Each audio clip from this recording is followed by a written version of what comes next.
Bismillahirrahmanirrahim. You are watching Syllabus Exams with Jahangir. Mathematics Class 10, Unit 9, Chords of a Circle, Theorem 9.4 को हमने discuss करना है इस video में। लेकिन वीडियो पे जाने से पहले आपसे गुजारिश कि अगर आपने अभी तक हमारे चैनल को सब्सक्राइब नहीं किया तो वीडियो के नीचे सब्सक्राइब के बटन पे क्लिक करें, वीडियो को लाइक करें और अपने दोस्तों के साथ भी शेयर करें ताकि वो भी इससे फ़ायदा उठा सके। एज यूजुअल हम थ्योरम 9.4 का स्टेटमेंट डिस्कस करेंगे, उनको समझने की कोशिश करेंगे और उससे दो चीज़ें हम निकालेंगे। एक कि हमारे पास गिवन क्या है और दूसरा ये कि हमने प्रूफ क्या करना है। तो इसका स्टेटमेंट सबसे पहले देखते हैं। स्टेटमेंट क्या है? If two chords of a circle are congruent. इसका क्या मतलब है कि मिसाल के तौर पर हमारे पास एक सर्कल है, उस पे दो कार्ड्स हैं ए बी और सी डी।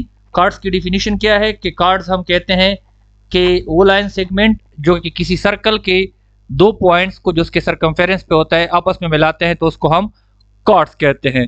डायमीटर भी एक कार्ड ही होता है लेकिन वो सेंटर में गुजरता है, सेंट्रल पॉइंट से गुजरता है और हमारे पास जो सर्कल होता है उसको बाइसेक्ट करता है, दो इक्वल पार्ट में तकसीम करता है। जबकि कार्ड जो होता है वो किसी भी दो पॉइंट्स को आपस में मिलाए तो उसको हम कार्ड कहते हैं। तो एक कार्ड जो है एक सर्कल का दो कार्ड्स हैं और वो कॉन्ग्रुएंट हैं, तो हमने क्या करना है? Then they will be equidistant from the centre.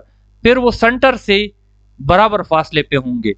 अब अगर इसको मिला के हम देखें तो हमारे पास क्या बात बनती है?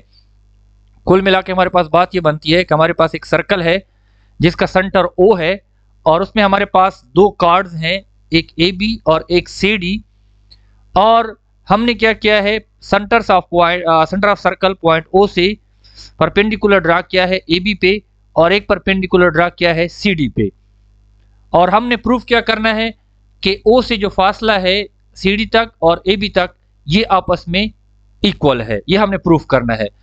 हमारे पास गिवन में A B and C D are two equal chord of a circle with centre at O, so that O H हमारे पास परपेंडिकुलर टू ए बी है और ओ के जो है that is perpendicular to C D. और हमने proof क्या करना है कि O H is equal to O K. Construction करनी है हमने। Join O with A and O with C. हमने पॉइंट ओ को पॉइंट ए के साथ मिलाया और पॉइंट सी के साथ मिलाया, सो दैट फिर हमारे पास दो ट्राइंगल बन गए, एक ओ ए एच जिसको मैंने पिंक कलर से शेड किया है और दूसरा ओ सी के जिसको मैंने येलो कलर से शेड किया है। तो हमारे पास ये दो ट्राइंगल बन गए। अब हमारे पास O H bisect chord A B. O H जो है इस कार्ड को बाइसेक्ट करता है। ये थ्योरम 9.3 में हम डिस्कस कर चुके हैं कि अगर सेंटर से कोई लाइन सेगमेंट जो है वो परपेंडिकुलर ड्रा करें किसी कार्ड पे तो अगर किसी उसको तो वो क्या करेगा? उसको बाइसेक्ट करेगा, टू इक्वल पार्ट में डिवाइड करेगा। तो ये हमने 9.3 में डिस्कस किया है। तो according 9.3 O H is perpendicular to A B. और हम इस तरह भी कह सकते हैं कि A H is equal to half of A B. हमारे पास जब ये हमारे पास सेंट्रल पॉइंट हो गया, इसने बाइसेक्ट कर लिया, तो ए एच और बी एच जो है आपस में बराबर होंगे।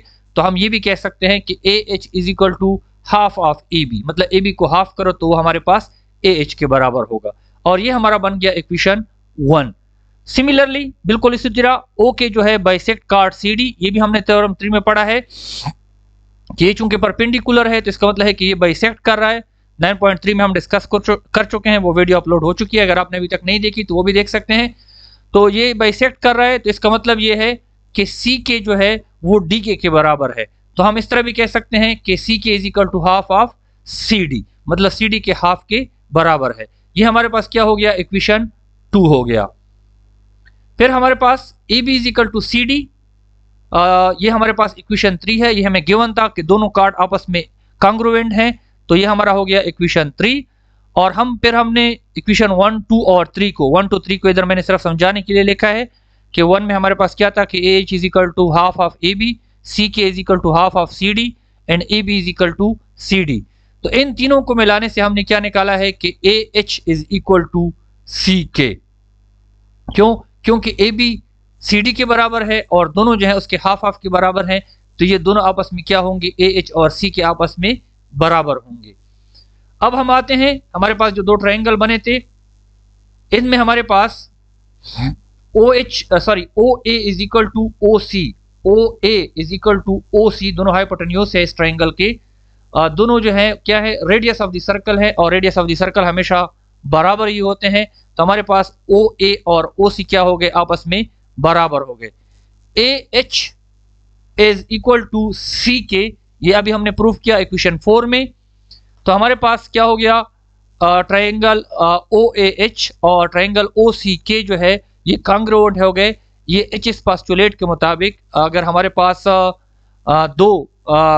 किसी राइट एंगल ट्रायंगल हो दो, क्योंकि यहाँ पे 90 डिग्री हैं दोनों में, हमने पढ़ा है क्लास 9th में, उसके हमारे पास दो साइड या एक साइड और एक एंगल आपस में बराबर हो, तो वो हमारे पास हाइपोटेन्यूज और साइड आपस में बराबर हो, तो हमारे पास क्या होंगे, कांग्रुएंट ट्रायंगल होंगे। जब ट्रायंगल दोनों कांग्रुएंट हो गए तो उसके कोरिस्पॉन्डिंग साइड और एंगल आपस में बराबर हो गए, सो इसलिए OH जो है वो OK के बराबर होगा, क्योंकि ये दोनों कोरिस्पॉन्डिंग साइड हैं। सो हमने प्रूफ कर लिया कि OH is equal to OK, और इसका मतलब क्या है कि ये दोनों कार्ड जो हैं वो सेंटर से इक्विडिस्टेंस हैं। So this was all about theorem 9.4. Thanks for watching, but don't forget to subscribe our channel and share with others for their educational help. ये theorem यहाँ तक था, नेक्स्ट theorem में फिर मिलेंगे। अल्लाह हाफिज।